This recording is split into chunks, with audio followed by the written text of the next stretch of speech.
our road to getting better and our path on how we're going to get there with the people that we have took another hit. We'll be without Christian Watford indefinitely. He had surgery today on his left hand. He broke a bone in his hand, so he'll be out indefinitely. And I really don't have any more of an update other than that for him. Verdell is still in a day-to-day situation, but our team is doing everything that they can possibly do to get better, to improve. I love their spirit, but more than ever now, as we come back home tomorrow night, we have got to have the energy of this fan base at a very high level. It was incredible last Thursday, and we're going to need them more than we have all year because we are definitely a team that doesn't have everybody at full strength. So we need our crowd at full strength. There's no doubt about that. Okay, and we know Minnesota's a really good team. They have as big a front line as there is maybe in the country, let alone the league, and a highly ranked team, a team that knows how to win, that's well coached, that's got the inside-outside game, certainly with Blake Hoffarber, and but we'll be ready to go, and we plan to throw everything we possibly can at that team to win the game, and we hope our fans are going to be right there along with us. So I'll open it up. I know people have to step up, but with all these injuries, I think at some point you run out of people to step up. No, there's no choice. I mean, they're not going to reschedule the games for us unless something happens. There's still a possibility, but I doubt it.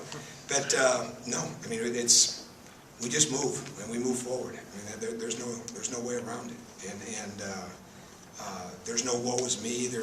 I mean, we feel for him. I mean, because he's coming off his best week, as I said the other day, his best week, and he was absolutely relentless on Sunday, and it was a huge part of why we had the game that we had. And you take your leading scorer and your leading rebounder and a guy that can make shots and plays the way he can, it's going to affect your team. But there's no choice tomorrow night. At 6:30 tomorrow night, we have to be ready to go. But I'd be lying if I said it was going to be easy, and I'd be remiss if I didn't say that we're going to need that fan base more than ever this week, because I think they respect how hard this team is working. I know the love for the program, and they're going to need that extra jolt tomorrow night. They need to feel it, because it's as coaches, we move forward, and we get ready to play the games no matter what. But when you take a teammate out, you're not only taking a teammate and a comrade, but you're taking a friend out. And that's hard for them. So they're going to need that pick-me-up from this crowd, there's no doubt. So for those of you, like you were twittering probably here just a second ago, right? Make sure you Twitter that too, okay? When you're dealing with that side, even at full strength, and you mentioned before about the imposing size they have, but I assume blocking out rebounding is going to be crucial. Oh, there's no question about it. If we don't block out and rebound, we can't win the game. So there's no doubt about that. I mean, they're relentless on the glass, they're relentless on the free throw glass, they're relentless on both ends. I mean, it's just the way that it is. I mean, it's Trevor is the best, but he's far from the only guy. So we know what they're capable of, and we got to find out what we're capable of. You mentioned, I guess, when you talk about Verdell's injury, you know, kind of coming back from that, you said just Thursday and Sunday were because you had 4 or 5 days to get used to dealing with that, to get used to not having him. I mean, did today give you any time or whatsoever to get used to? No, today was our practice because we didn't practice yesterday. The team, a lot of them were around, but no, I mean, it can go one of two ways. It really can. You know, when you're playing without a guy, a player of that magnitude, that first time. But again, I mean, I'm not trying to sell tickets. I think the tickets are sold. I'm trying to make sure people are here and that it is absolutely mind-blowing in this arena tomorrow night, because we're going to need that. I mean, we're going to need it. We're really learning how to battle, and when you build towards something that you feel yourself getting better at, and then all of a sudden a big part of that goes out, well, you've got to have something to make up for it, and I think our fans can help with that. I really do. Minnesota had their own injuries issues, also with Nolan being out and Hoffarber taking over. How are they different from that standpoint? Well, they could change tomorrow night, and I don't know. I mean, I think they're playing that big lineup, and they've got maybe arguably as good an athlete as there is in the league in Rodney Williams, and arguably as good a shooter as there is in the country in Blake Hoffarber. I think they're pretty good. I mean, certainly when you take Al Nolan out it affects them, but they weren't that affected by having Devo Joseph not be there with them. They probably played better.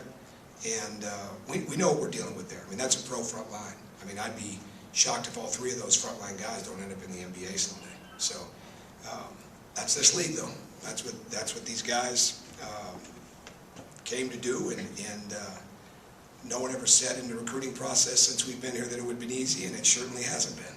But we're not going to let any of that be an excuse for not understanding that they're going to come to fight tomorrow night, and we've got to have the same mindset. And we've got to play smart, and we've got to take care of the ball. But we really are going to have to defend and rebound at an extremely high level tomorrow. Does it make it any easier just having gone through this team before and seen what they're capable of?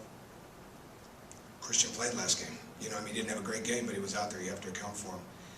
There's a little more familiarity with them. I mean, that's always the case. But they certainly haven't gotten any worse since we played them. And hopefully we've gotten better, too. How does Soft Harbor operate differently? How is it different? They utilize him off even more screens than what they have. He's curling in the lane a lot more. A lot of screen, re-screen. They want to get him lost, I'm certain, in transition. We're going to have to do a lot of different things, but we've got to be able to account for him every possession. If you don't, the thing that he's so good at, that I think makes him such an NBA prospect, he's got the quickest release that we've faced. He's in that class with all the great shooters, like a John Diebler and people like that, John Scherner, people that you see, but that release is really, really tough. I mean, you can't be a split second late. It doesn't faze him, and that's what makes him good. And now he can get that shot up in the lane even more, especially curling off the rescreen.